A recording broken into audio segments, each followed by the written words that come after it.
and welcome to this month's audio production Town Hall. You can find us here every month, typically the fourth Monday of each class month, weighing in on all sorts of things of general interest to audio production nerds around the world. We will talk about mixing or sound for games or the business of dance music, new interesting products, new and interesting people, and we hope that you will stay tuned to FS1 to see what we're up to every month and plan on joining us. I'm Brian Smithers. I'm the Program Director of Audio Production, and this month we're going to be talking about some of the newest and latest, greatest features in the current release of Pro Tools. Joining us today is support specialist, one of the biggest brains at Avid and a longtime friend of the university, Mr. Gil Gowing. Welcome back, Gil. Thank you. Glad to be here again. So there was a release about 2 months ago, 2025-10. 2025.10, that's correct. What are some of the latest, greatest things that were introduced in this version? All right. Well, it was our second release of the year, and kind of just divided up into probably three different big sections. One of those sections was kind of a new immersive audio kind of workflow into Pro Tools. We've been supporting Dolby Atmos for quite a while. In fact, with 2023.12, we introduced the Dolby Atmos renderer built into Pro Tools. But since then, we've been working towards kind of building a new infrastructure in Pro Tools to be able to support other immersive formats. And 2025.10 will be is kind of the first kind of foray into that, with the support for Sony 360 Reality audio immersive mixing support. So that's a big thing there. Also, if you're familiar with it or not, I'm not sure, but there's a kind of an add-on, not really an apps, but more of a kind of helper program that called SoundFlow, that basically allows you to build macros and be able to trigger things in Pro Tools and other apps as well. But it was really big for Pro Tools, and we've supported that for quite a while. But with 2025.10, one of the things that we've done is we've opened up our SDK to them, and they basically now have internal hooks, whereas before they were having to do all of their kind of work around with the Apple accessibility layer. And so that only made this available for Macintosh, no PC support. Now with how we're opening this up, now they've kind of got direct native support of Pro Tools directly in, and now we both have Mac and PC support. That's also opened up a whole new in-app tutorial section that we're kind of bringing to, it's kind of its first foray with 2025.10, which we'll look at here in a minute as well. And then there's some other additional features, some inner circle rewards. And as an added bonus, we're also going to talk a little bit, it's not a huge release, but later this week we're releasing 2025.12. Huh. And so we've got a kind of a new thing that we're going to be showing with that, and we'll talk about that here in a minute as well. So that kind of sets us up for kind of what we're going to go over today. Awesome. A lot of good stuff. Yeah. So, like I said, the first thing is Sony 360 Reality Audio. This is kind of Sony's interpretation of how to mix in the immersive world. What's different about Sony versus, say, something like Atmos is Atmos has two speaker planes. They have kind of an ear level plane, and then they have a ceiling plane. Sony actually adds a floor set of speakers as well, so you actually do get more of a 360-degree sphere. Obviously, with the Pro Tools mixer and our panner, we don't support but the kind of the air level and the height level. So this really required us to go in and kind of do a whole new infrastructure. And it's what's really cool about this is it kind of has opened us up, and we've built this infrastructure to now where we'll be able to add other immersive formats. But it's real simple to be able to access this. So I'm going to switch over here to Pro Tools real quick. One of the new things that you're going to see here is you've got here in this top corner on the edit bar, you've got a new renderer tab that you can get in here and see kind of what's going on and kind of what you're working with at any given point. So right now it says it's on, the renderer is on. I'm actually working in Dolby Atmos right now. If I click on this little gear here, it'll quickly bring up the Atmos renderer window. This is the internal renderer that's built into Pro Tools. I hit play. We'll see some objects moving around. We see some things over here in the beds. So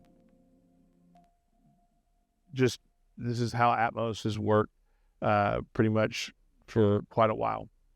Now, so what's new though now is you've got this second line here, which is telling us that we're using the Dolby Atmos internal renderer.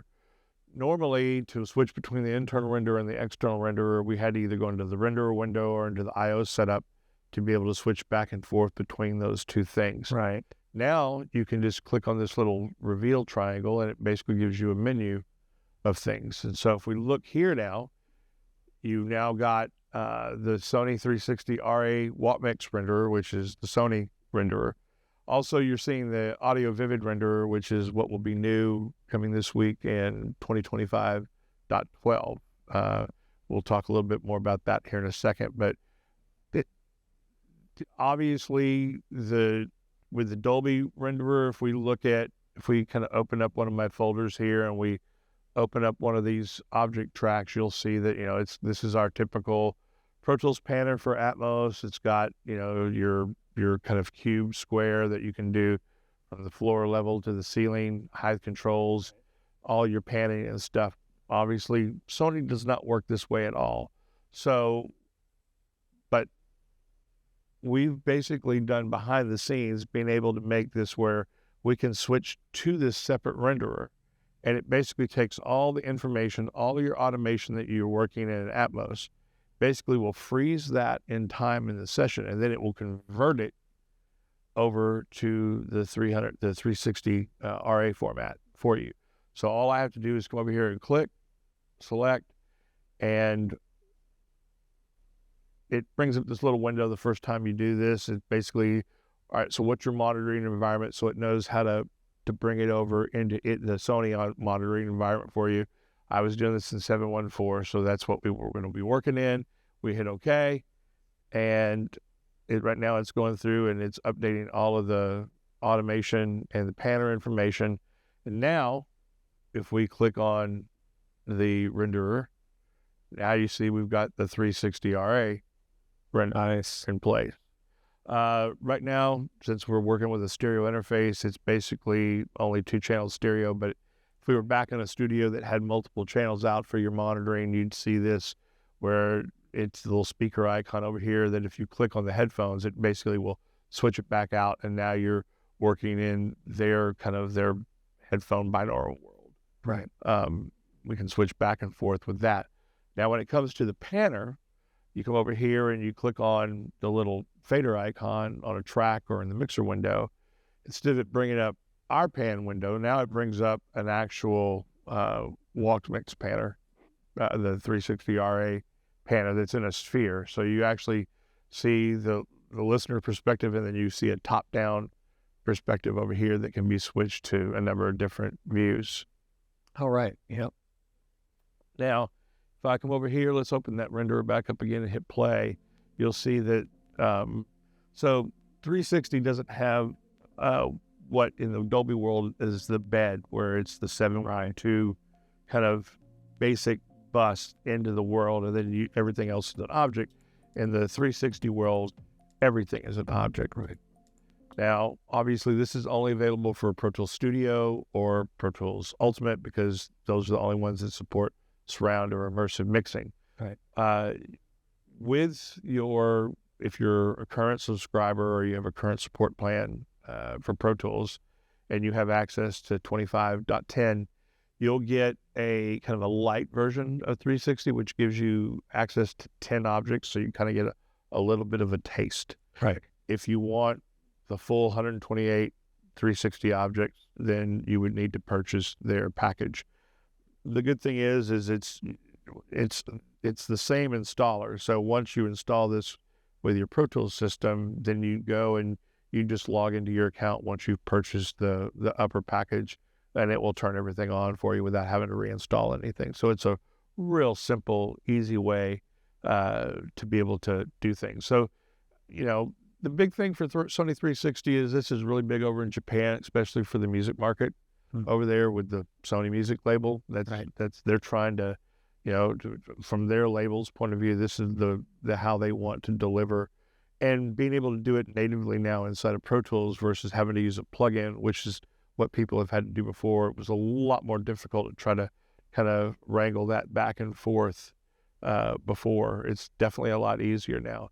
Now, the good thing is if you've done an Atmos mix and you switch over to 360 and you can make some stems or do whatever you want to, it's super easy to switch back. You just come over here and select your internal renderer again. And once again, like I said, it kind of froze everything that you were doing over on the Atmos side. So when you go back to this, it's basically the exact same mix that you left it.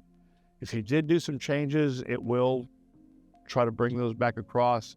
And anytime you're doing these things, I would always recommend doing a save as before you make the change and go back and forth. So that way you have a kind of a base session that you have that you can always go back to if things don't quite work when you're trying to go back and forth the way you think they should.